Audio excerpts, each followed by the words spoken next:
Kayo na ang huhusga dito mga kapatid sa dalawang kulay na ito. Ito rose sienna, ito burnt sienna. Bali ito isang manong acrylic emulsion pa lang. Pero pag nadoble pa natin yan at natuyo ng mabuti, mas lalong kikinta pa siya. Comment lang mga kapatid. Thank you for watching. Ito lang ang gagamitin nating mga pintura. Itong flat latex ay nagsisilbing primer. At itong gloss latex naman ay gagawin nating ito yung pang final natin bago tayo mag-aspe. Dalawang klase ang ipapakita ko ngayon, yung pag-aspe.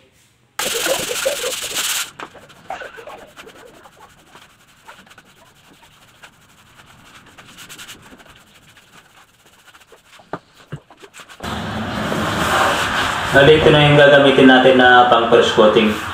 Ito yung first step natin sa pagpipintura. Ito yung tinatawag na flat latex.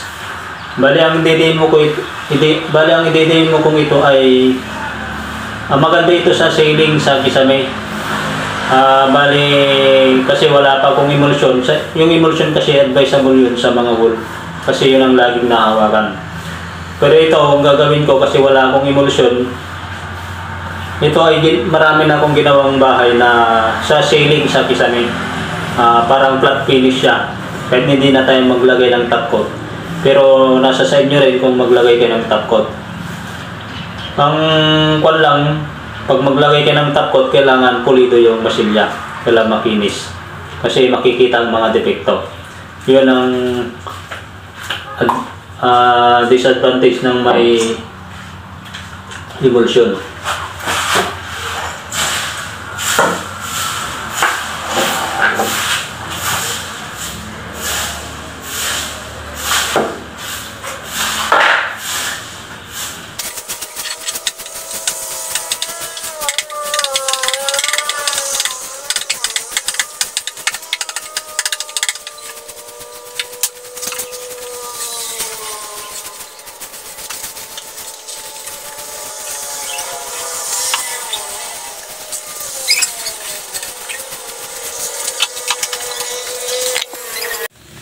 Ito yung gagamitin natin ngayon mga kapatid.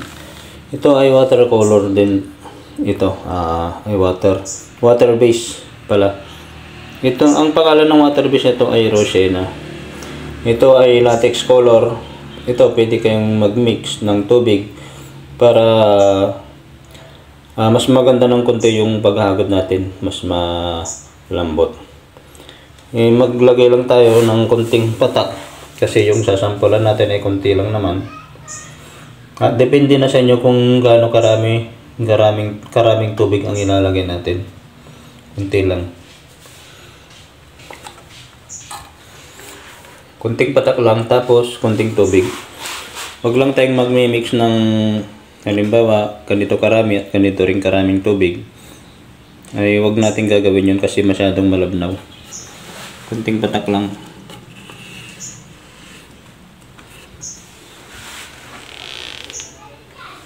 Bawasan pa natin.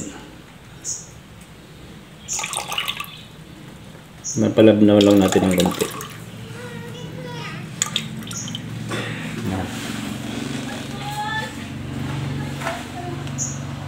Yan.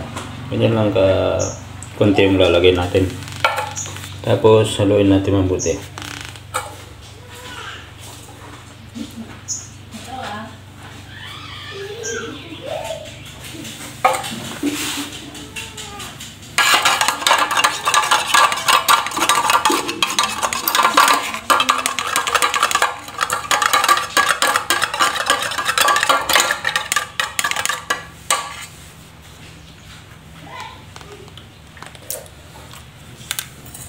Ito ang ipapahid natin sa table.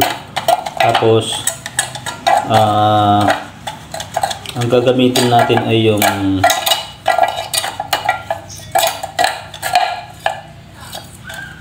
graining tools. Magpatak pa tayo ng konti. Kasi sample lang naman to. Para hindi masayang.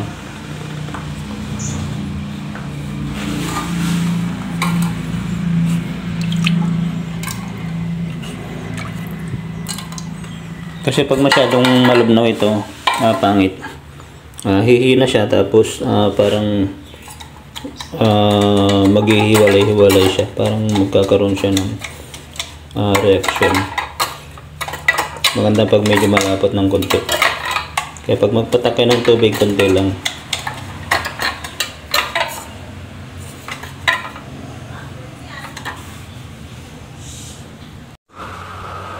Ang disadvantage lang ng water base, mga kasama, mga kapatid, ay ang water base ay napakadaling matuyo.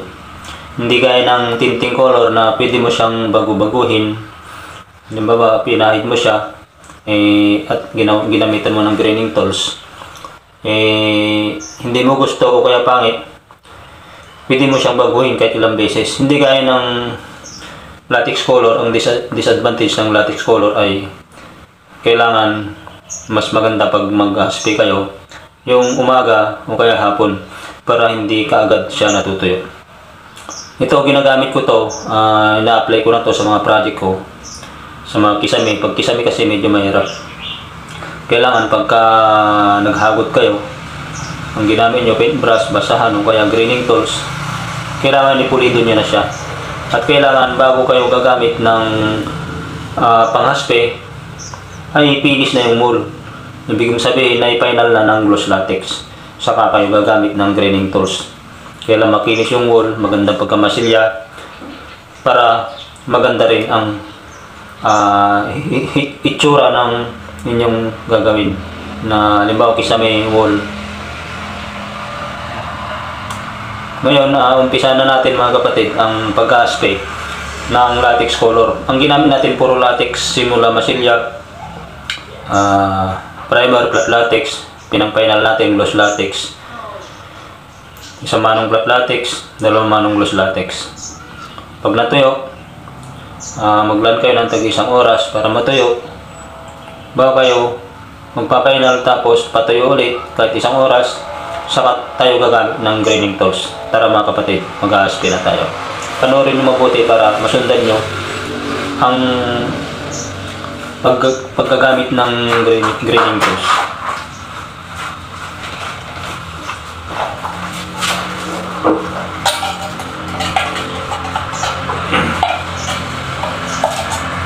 Pagka naglagay kayo ng latex color dito sa table, kailangan isang partis muna. Huwag nyo munang bubuin tong table. Di ba ganito kalapat? Ganito lang kalapat muna ang papairan natin ng latex color. Ganito kalapat yung graining tools natin. Kailangan yung paintbrush natin. Kasi latex color to, hindi gaya ng tinting color na matagal matuyo. Dito lang, ganyan lang kalapad. Ganyan.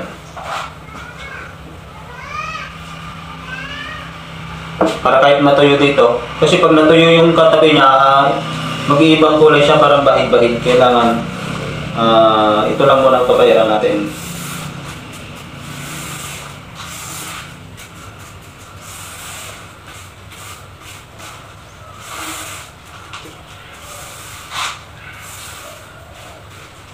Pero pag malamig yung panahon, pwedeng kahit doble ito ang gawin natin.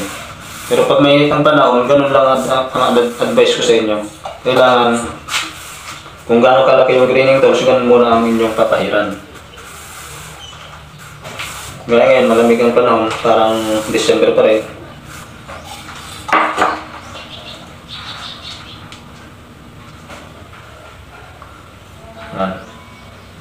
Ganyan yung pag-out natin. No? Medyo itin lang natin ng konti.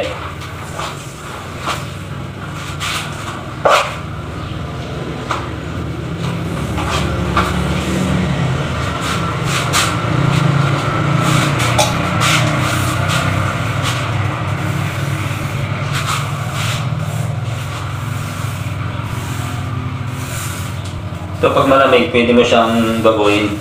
Pero pag mainit ang panahon, hindi mo siya basta-basta makukuha. Kailangan mabilis yung kamay mo at depende rin sa panahon yan. Kung talagang mainit yung panahon, kasi ngayon malamig, pwede nating pairan lahat to.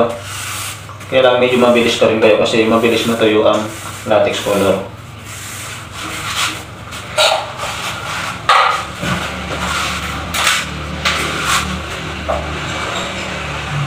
Kailangan meron din kayo basahan.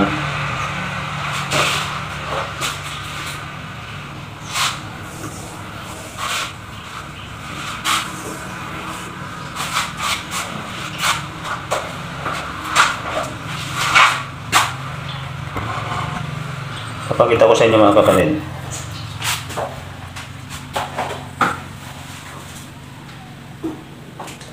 Ito, para hindi kayo malito, puro white lang ang ginamit nating background at ang ginamit nating pangaspe ay rosé na lang. Hindi muna tayo magmimix. Saka ko na lang i-vlog sa inyo yung mga pagmimix kasi maraming klase ng latex color. Hindi lang rosé na, maraming klase, maraming pwedeng pag-halo-haluin. Ito yung aspe natin mga kapatid.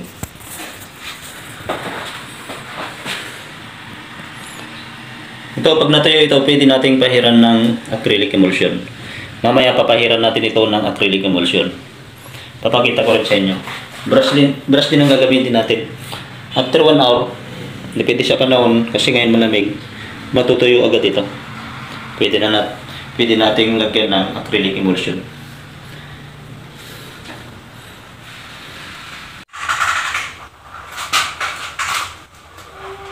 Ganyan pala ang itsura ng paglapat natin sa greening tools mga kapatid. Bali ito, nakaganyan. Kung napapansin nyo ito, meron siyang pag-ganon. Mga nagre-rainbow na yan. Ganito siya, pag nilapat nyo ganyan. Kaya nagkakaroon siya ng buko. Kasi una nakaganyan tayo. Ito. Ito muna ang nakalapat. Pag hinagod natin gano'n, diretso. Halimbawa sa gitna tayo gagawa ng buko, gaganon lang natin. Pero diretso yung hagod. Ganon. Ganon lang natin, magiging buko na siya. Parang itsura ng kahoy. Yan. Tingnan nyo mga kapatid.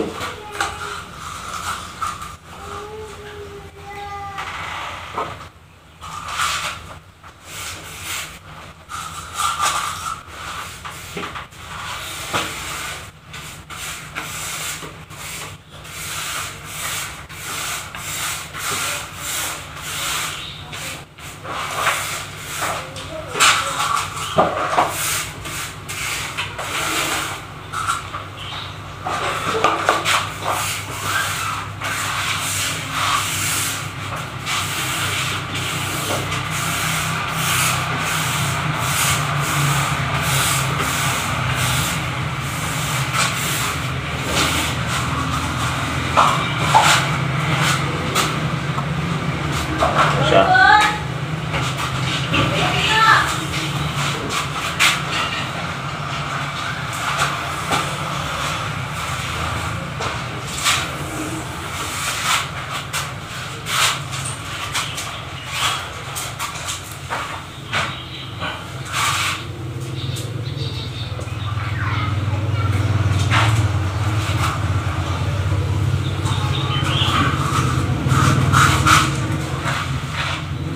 So, pwede nyo i-brush ito.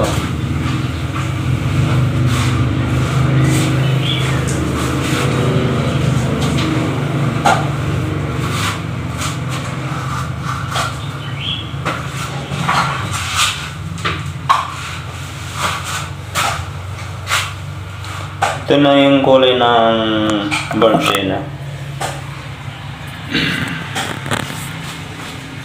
Ito yung nagiging design niya. Sinasabi ko pag yung greening tools niyo nakaganyan. Itong dulo niya. Yung may kulay na yan, yung nakalapan dito. Tapos pag ginagod niya, dito kayo mag-swing, tapos na ganyan. Magiging buko na siya. Yan, yung design na yan.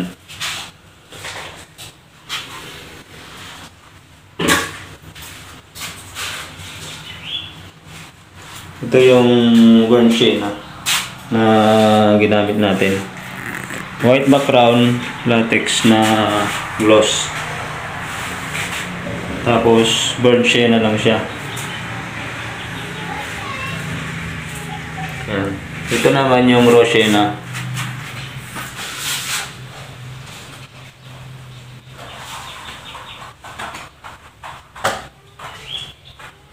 Ano sa inyo mga kapatid ang mas magandang kulay? Comment lang mga kapatid. Ito ginawa ko to para hindi kayo malito. Kasi yung mga ibang pagka nag-vlog ay sa pagmimix ay nahirapan tayo. Nahirapan kayo lalo na pagbaguhan. Pero ito tag isang kulay lang siya kaya hindi kayo nahirapan. White background, isang kulay lang, Rosena. Ito isang kulay lang din, Bolsena. Nasa sa inyo kung gusto nyong gayahin. Maraming pamamaraan ng pag-aaspe mga kapatid. Ngayon lalagyan natin mamaya ng acrylic emulsion.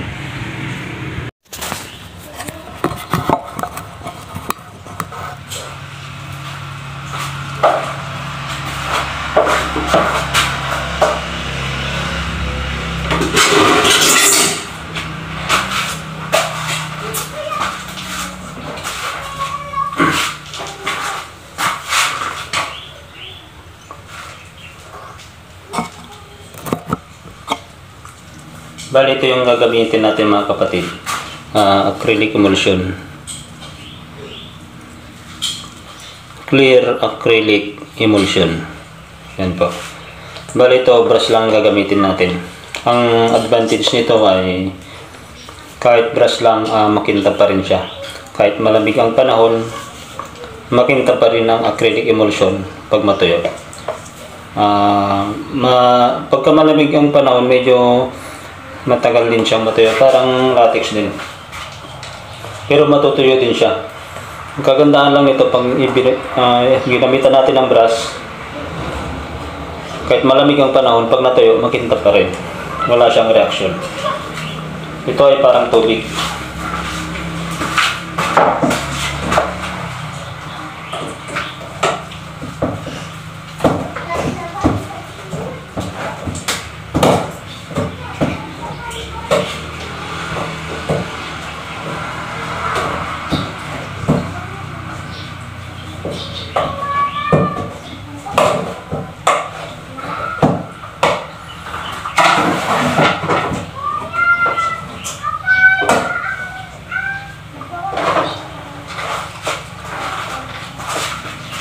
Ito ang itsura ng acrylic emulsion mga kapatid.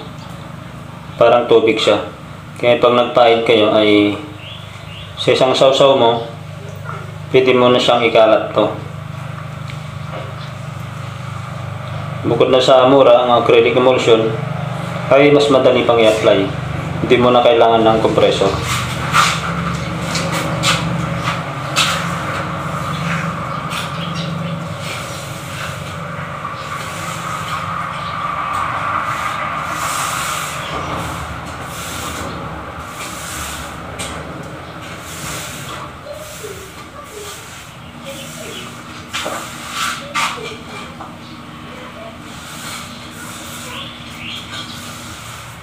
Sa pagpapahid nito, pwedeng paganyan. Tapos, pwede mo na siyang magpa-straight. Depende rin kasi sa panahon, kasi pagka pinahiran mo ng paganan, tapos natuyo, iba na yung itsura niya, hindi na maganda. Mas maganda pagka laging paayon o nakaayon sa mga aspe yung pagpapahid mo. Simula yung umpisa hanggang matapos. Itong acrylic emulsion ay nasa sa inyo kung 2 mano hanggang 3 mano, kahit 4. Habang kumakapal, kumikintab siya.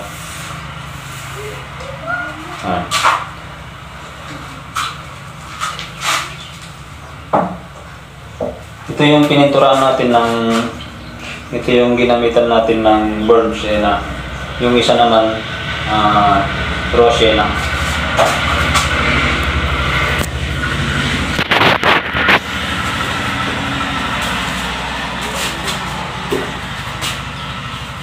Papahidin din natin ito ng acrylic emulsion. Ang kagandahan ng acrylic emulsion ay kahit na makapal yung pahid mo, hindi siya napapanot. Hindi gaya ng mga lacquer type na hindi pwedeng magtagal yung brush mo. Kailangan ito ay kailangan mabilis pag mga lacquer type. Pero itong water base, pagka baguhan ka, kahit na yung mga skill, pwede nyo gayahin ito mga kapatid. Bukod na sa mura ang mga water base, mas mura kaysa mga lacquer type. Maganda pa ito gamitin kahit na wala kang gamit na compressor. Ay pwedeng brush lang. Kasi pag mga aspe o mga graining tools, kahit brush lang ang gamitin mo simula umpisa hanggang matapos, ay maganda pa rin ang kalalabasan niya. Kasi sa aspe ng brush o sa daan ng brush, doon gumaganda yung pagkakahoy o pagka-piknara ng ating ginagawa. Hindi natin pwedeng gamitan ng roller o ano ng roller, kailangan puro brush. May mga vlog na akong mga ganito sa mga bahay na ginawa ko, kaya lang hindi ko na ipapaliwanag mabuti. Yung mga nag-request sa akin na gumawa ng ganito, mga design, ay ito na yung mga request nyo mga kapatid. Kasi hindi ko naharap sa dami kong trabaho at sa mga vlog ko ay hindi naman kaagad-agad natin magagawa. Kung may panahon lang tayo, saka natin magagawa yung mga request nyo. Ito mga kapatid, yung resulta ng acrylic emulsion. Pag natuyo yung acrylic emulsion, 2, 3, mas lalo pa siyang kikintab.